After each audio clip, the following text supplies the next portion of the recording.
नमस्कार दोस्तों, मेरे YouTube चैनल पे आप सभी का हार्दिक अभिनंदन है। मैं अपने चैनल के माध्यम से अपनी रचना आप तक व्यक्त करना चाहती हूँ। कृपया अपना प्यार और सहयोग बनाए रखना। मेरी आज की कविता का शीर्षक है बेटे। तो बेटों के ऊपर जो कविता लिखने का विचार मेरे मन में आया वो काफ़ी चीज़ों को देख करके आया है। जैसे हम पैदा होते हैं, कोई भी लड़की पैदा होती है और वो थोड़ी समझदार हो जाती है, तो कहीं ना कहीं आपने हर लड़की को एक बात कहते हुए सुना ही होगा कि काश मैं लड़का होती। देखो, मैं अगर अपनी बात करूँ तो मुझे बचपन से ही वो सारी सुविधाएं, वो सारी फैसिलिटी मिली हैं। चाहे वो पहनावे को लेकर हो, चाहे वो घर से बाहर निकलने की हो, चाहे वो खेलने कूदने की हो, यहाँ तक कि भले ही वो बाहर पढ़ने की हो या फिर अच्छे स्कूल में एडमिशन की हो, कि हमेशा एक बेटे को जितनी फैसिलिटी, कहने का मतलब मेरे जो सगे भाई हैं या फिर चाचा ताऊ के भाई हैं, उन सबसे ज़्यादा सुविधाएं कहीं ना कहीं मेरे माता पिता ने मुझे दी हैं। और मुझे हमेशा मतलब एक बेटे से कहीं ज़्यादा फैसिलिटी हमेशा ही मिलती आ रही हैं आज तक। लेकिन फिर भी कई बार मेरी ज़िंदगी में भी ऐसा मोड़ आता है जहाँ पे मुझे भी लगता है कि काश मैं एक बेटा होती, काश मैं लड़का होती। तो मुझे लगता है कि ये चीज़ हर लड़की को ही किसी ना किसी फेस पे तो लगता ही होगा, उसके मन में विचार आता ही होगा कि काश मैं लड़का होती। तो इन सब चीज़ों को मद्देनजर रखते हुए मैंने कोशिश की है कि मैं बेटों पे एक कविता लिखूं। तो मैंने यहाँ पे एक छोटा सा जो है अपना प्रयास किया है। उम्मीद करती हूँ आपको पसंद आएगी। देखो, जितनी आसान हमें लगती है ना बेटों की ज़िंदगी, उतनी आसान उसकी ज़िंदगी होती नहीं है। तो मैंने अपनी कविता की पहली पंक्ति कुछ इस प्रकार से लिखी है। कहाँ आसान है बेटों की ज़िंदगी, कहाँ आसान है बेटों की ज़िंदगी, बेटे कहाँ स्वच्छंद रह पाते हैं, बेटे कहाँ स्वच्छंद रह पाते हैं। हर तरफ दायित्वों से घिरे रहते हैं, हर तरफ दायित्वों से घिरे रहते हैं, पर कभी भी उफ तक नहीं कर पाते हैं, पर कभी भी उफ तक नहीं कर पाते हैं।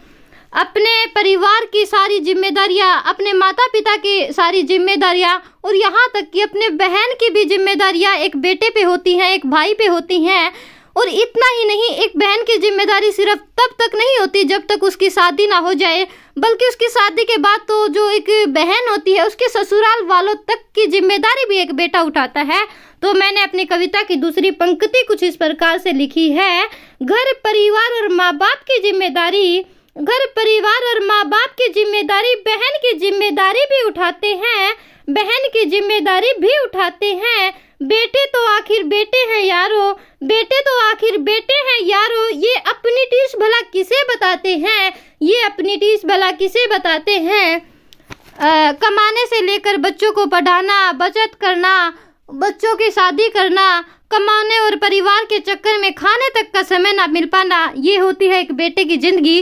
तो मैंने यहाँ पे अपनी पंक्ति कुछ इस प्रकार से लिखी है कि सबका पेट भरने को कमाते हैं, सबका पेट भरने को कमाते हैं, समय पर खाना तक भूल जाते हैं, समय पर खाना तक भूल जाते हैं। बच्चों की परवरिश की चिंता में, बच्चों की परवरिश की चिंता में खुद की इच्छाओं को भूल जाते हैं, खुद की इच्छाओं को भूल जाते हैं। एक चीज होती है जो आपने भी सबने देखा होगा, मैंने भी देखा है, हर किसी ने देखा है कि जब बेटी की शादी हो जाती है और वो अपना घर छोड़कर ससुराल जाती है, उसकी विदाई के समय सब लोगों की आंखों में कहीं ना कहीं आंसू होते हैं और सब बहुत दुखी होते हैं, रो रहे होते हैं। लेकिन एक बेटा जब नौकरी के लिए अपना घर छोड़कर दूर कमाने जाता है तो वो किसी को नहीं दिखता, वो तकलीफ सिर्फ एक बेटा जानता है। तो मैंने यहाँ पे कुछ इस तरह से लिखा है कि बेटी शादी करके चली जाती है तब दूर जाने पर सभी आंसू बहाते हैं, बेटी शादी करके चली जाती है तब दूर जाने पर सभी आंसू बहाते हैं।